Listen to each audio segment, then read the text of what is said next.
Let's begin with a discussion about these devastating floods and, of course, the aftermath, both in Queensland and New South Wales. And the latest is that the body of a 50-year-old man has been found in the western suburb of Greendale. This is the state's 9th death in the New South Wales crisis. Michael, the PM finally got out of isolation, his COVID isolation, was up in Lismore today to assess the disaster up close and declare a national emergency. Of course, residents and flood victims have every right to be angry and emotional, but is the PM the right target for this? Now, he did apologise today. You've seen what he said, but as he said, how do you ever meet the expectations of thousands who need to be rescued out of the blue?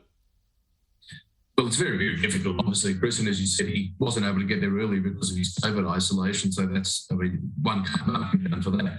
But there will be ongoing discussions, won't there, for the next month or so, you would assume, between which arm of government's responsible for actually doing something, not just post-flood, but in preparation to try to avoid the next one. And this is, I think, one of those narratives which we really need to have a discussion in this country and quick, and not just a royal commission or something, to actually get some solutions, and that is to the way the Federation works or doesn't work, which is often the case.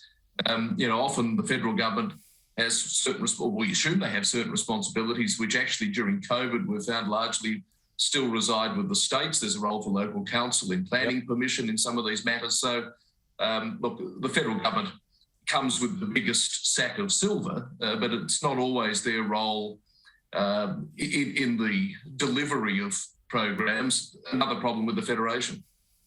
Yeah, Gleeson, it seems some have tried to politicise the floods ahead of the election. Labor tried their best yesterday. The Greens did the same when he arrived in Lismore. I don't know. He's copped it from Labor. He's copped it also from the media today because they couldn't get their cameras along, to film him having to deal with some angry locals? Should he have taken the media with him? Yeah, he should have. I mean, it's a tough job being the Prime Minister, and you've got, as Jason Clare said, you've actually got to front up. But look, the focus is on the politicisation of this particular event. Let's give credit to the locals and the volunteers and the way in which they've handled this. And I got off the phone only an hour ago to a good friend of mine. As you know, I grew up in that area around Grafton and Lismore. A guy like Jamie Stratford. Now, there's a fellow who lost everything and yet was out every night during the peak of the floods. He rescued 20 people in his tinny, 20 people on his own in his tinny. That's the type of people that you have down there. And I think what Australians can do more than anything, rather than politicise this and attack the Prime Minister, who does have a tough job fronting up to these things, is get out there and volunteer, get down to Lismore and try and help these people. And of course, donate to the Red Cross appeal. And Gleeson, don't expect that every time it rains heavily, you've got an ADF person, an SES person and a raft at the end of your street. Exactly. Yeah. And I think, we're in a society now where people expect the handout. Yep. People expect, the government to come to their aid. And in many instances, that's a fantastic thing, and we pay big taxes to ensure that.